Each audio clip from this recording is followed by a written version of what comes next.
Hi guys, this is Bhavita Santosh, Faculty of Economy.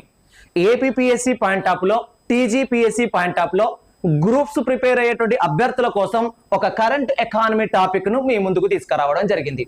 మరి ఆ current economy topic ఏంటిదంటే ప్రాథమిక లోటు, ప్రైమరీ డెఫిసిట్. ప్రైమరీ డెఫిసిట్ అంటే ఏంటిది అంటే ప్రైమరీ డెఫిసిట్, ప్రాథమిక లోటు అంటే ఏంటిది అంటే ఇక్కడ ఒక్కసారి చూద్దాం. కోశలోటు విలువ నుండి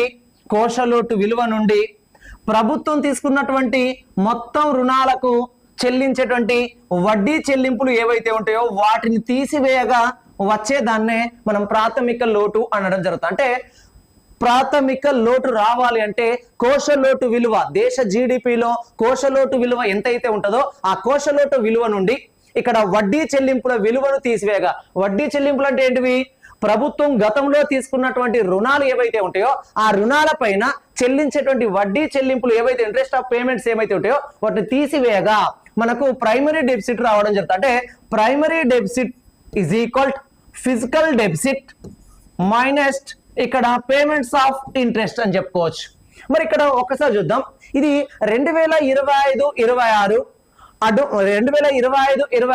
రివైజ్డ్ ఎస్టిమేషన్ ప్రకారం దేశ జీడిపిలో ఎంత ఉంది అంటే ఇక్కడ 2025-26 ఇక్కడ బడ్జెట్ ఎస్టిమేషన్ లో భాగంగా పర్టికులర్ గా నేను ఏం తీసుకుంటున్నా అంటే రివైజ్డ్ ఎస్టిమేషన్ ప్రకారం అంటే 2025-26 సవరించినటువంటి బడ్జెట్ అంచనాల ప్రకారం దేశ జీడిపిలో ప్రాథమిక లోటు యొక్క శాతం ఎంత ఉంది అంటే ప్రైమరీ డెఫిసిట్ యొక్క పర్సంటేజ్ ఏ విధంగా ఉందంటే 0.8% గా ఉంటే దీని విలువ ఎంత ఉంది అంటే 2,84,154 కోట్లుగా ఉంది.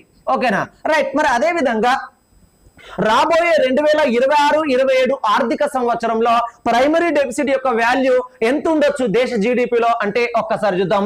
2026-27 ఆర్థిక సంవత్సరంలో ఇక్కడ అడ్వాన్స్డ్ ఎస్టిమేషన్ ప్రకారం అంటే ముందస్తు అంచనాల ప్రకారం దేశ జీడిపిలో ఇక్కడ ప్రైమరీ డెఫిసిట్ యొక్క వాల్యూ ఎంత ఉండొచ్చును అంటే ప్రైమరీ డెఫిసిట్ యొక్క వాల్యూ ఎంతగా ఉండొచ్చునంటే 0.7% గా ఉండొచ్చునని ముందస్తుగా అంచనా వేయడం జరిగింది. మరి 0.7% యొక్క వాల్యూ దేశ జీడిపిలో ఎంత అంటే 2,91,796 కోట్లుగా ఉంటుందని పేర్కొనడం జరిగింది. ఓకేనా, ప్లీజ్ సబ్స్క్రైబ్ మై ఛానల్.